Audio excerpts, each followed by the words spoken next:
നവകേരള survey ഹൈക്കോടതി റദ്ദാക്കി. സർവേക്ക് ധനകാര്യ അനുമതി ഇല്ല എന്ന് ഹൈക്കോടതി നിരീക്ഷിച്ചുകൊണ്ടാണ് ഉത്തരവ് പുറപ്പെടുവിച്ചിരിക്കുന്നത്. ബിനിൽ തുടരുന്നുണ്ട്. ബിനിൽ, തിരഞ്ഞെടുപ്പിന് മുൻപുള്ള LDFന്റെ ഒരു സ്ക്വാഡ് വർക്കായിരുന്നു ഈ പരിപാടി എന്ന് ഒരർത്ഥത്തിൽ ബോധ്യപ്പെടുന്നതാണ് ഉത്തരവ്.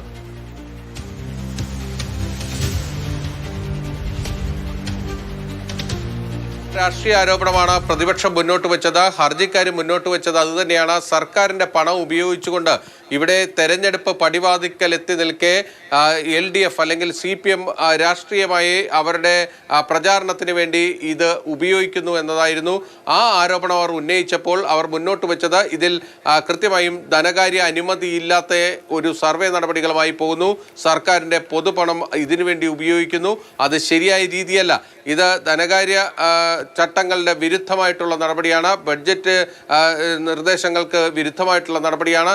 ഈ കാര്യങ്ങളാണ് അവർ മുന്നോട്ട് വെച്ചത്. അതുകൊണ്ട് ഹൈക്കോടതി ഇപ്പോൾ എടുത്തിരിക്കുന്നത് ഈ സാങ്കേതികമായ കാര്യങ്ങൾ തന്നെ ചൂണ്ടിക്കാണിച്ചുകൊണ്ട്, അതായത് ധനകാര്യ അനുമതിയില്ല എന്ന കാര്യം ചൂണ്ടിക്കാണിച്ചുകൊണ്ടാണ് ഇതിന് പണം ചെലവഴിച്ച് ഇത് മുന്നോട്ട് കൊണ്ടുപോകുന്നതിനെ ഹൈക്കോടതി തടഞ്ഞിരിക്കുന്നത്.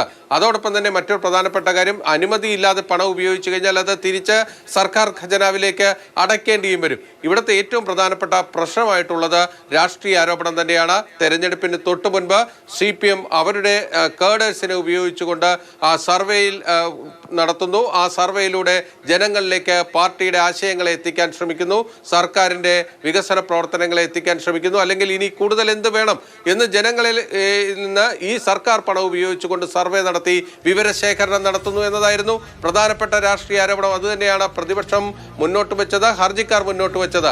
അതോടൊപ്പം തന്നെ അവർ ഈ ഹൈക്കോടതിയിൽ ഇതൊരു പൊതുതാൽപര്യ ഹർജിയായിട്ട് വന്നപ്പോൾ അതിൻ്റെ നിയമപ്രശ്നങ്ങളും അവർ മുന്നോട്ട് വെച്ചു. അതിൽ അവർ ഉന്നയിച്ച പ്രധാനപ്പെട്ട നിയമപ്രശ്നം ഇതിന് ധനകാര്യ അനുമതിയില്ല എന്നതാണ്. അത് ഹൈക്കോടതി ശരിവെച്ചുകൊണ്ടാണ് ഈ സർവേ നടപടികൾ തടഞ്ഞിരിക്കുന്നത്. 21 വരെയാണ് യഥാർത്ഥത്തിൽ ഈ സർവേ നടക്കേണ്ടത്. സർവേയുടെ ഭൂരിഭാഗം കാര്യങ്ങളും ഇതിനോടകം നടന്നു കഴിയുകയും ചെയ്തിട്ടുണ്ട്. അതിനിടയിലാണ് ഹൈക്കോടതിയുടെ ഈ സുപ്രധാനമായ ഇടപെടൽ. ചെലവുണ്ടല്ലോ ബിനിൽ, അതൊക്കെ ഇനി എങ്ങനെയാണ്? അതൊരു പ്രധാനപ്പെട്ട കാര്യമാണ്. ഇനി ഇതിന് എത്ര രൂപ ചെലവഴിച്ചിട്ടുണ്ട്, അതായത് അനുമതിയില്ലാതെ എത്ര രൂപ ഈ സർവേക്ക് വേണ്ടി ചെലവഴിച്ചിട്ടുണ്ട് എന്നത് ഇപ്പോൾ നമുക്ക് വ്യക്തമല്ലാതെ സർക്കാർ വ്യക്തമാക്കേണ്ട ഒരു കാര്യമാണ്. എത്ര രൂപ ഈ അനുമതിയില്ലാതെ ഈ സർവേ നടപടികൾക്കായി ഇതുവരെ അനുവദിച്ചിട്ടുണ്ട്, എത്ര രൂപ ചെലവഴിച്ചിട്ടുണ്ട്.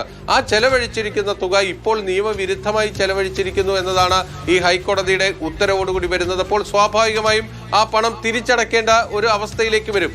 ഇതിന് നിയമപരമായ അനുമതിയില്ല എന്നതാണ് ഹൈക്കോടതി കണ്ടെത്തിയിരിക്കുന്നത്. സർക്കാരിനെ സംബന്ധിച്ചിടത്തോളം അവർ മേൽക്കോടതിയിലേക്ക് പോകാനുള്ള സാധ്യത പോലും ഈ കേസിലുണ്ട്. കാരണം ഇതിന് ക്യാബിനറ്റിന്റെ അനുമതിയുണ്ട്, അല്ലെങ്കിൽ ക്യാബിനറ്റിന്റെ തീരുമാനപ്രകാരം നടത്തുന്ന ഒരു സർവേ അല്ലെങ്കിൽ അതിന്റെ ഭാഗമായിട്ടുള്ള പണം ചെലവഴിക്കുന്ന കാര്യത്തിൽ പ്രത്യേക അനുമതിയുടെ ആവശ്യമില്ല എന്ന നിലപാടാണ് സർക്കാർ സ്വീകരിച്ചിരുന്നത്. അതാണ് ഹൈക്കോടതി ഡിവിഷൻ ബെഞ്ച് നിരാകരിക്കുകയും ചെയ്തത്. ശരി, ബിനിൽ സൂചിപ്പിച്ചതുപോലെ സർക്കാരിന് പറയാം ഹൈക്കോടതി വിധി അന്തിമമല്ല, സുപ്രീം കോടതിയിലേക്ക് പോകാം, കാരണം ക്യാബിനറ്റിന്റെ അനുമതി ഉണ്ടല്ലോ എന്നൊക്കെ ന്യായങ്ങൾ നിരത്തുമ്പോഴും വലിയ അന്തരം പൊളിറ്റിക്സും നേരത്തെ കോൺഗ്രസ് ഉൾപ്പെടെ അല്ലെങ്കിൽ പ്രതിപക്ഷ പാർട്ടികൾ രാഷ്ട്രീയമായിട്ടുള്ള ആരോപണം ഉയർത്തുന്നു എന്ന് പറയുമ്പോൾ റിയാലിറ്റി വളരെ പ്രധാനപ്പെട്ടതാണ്.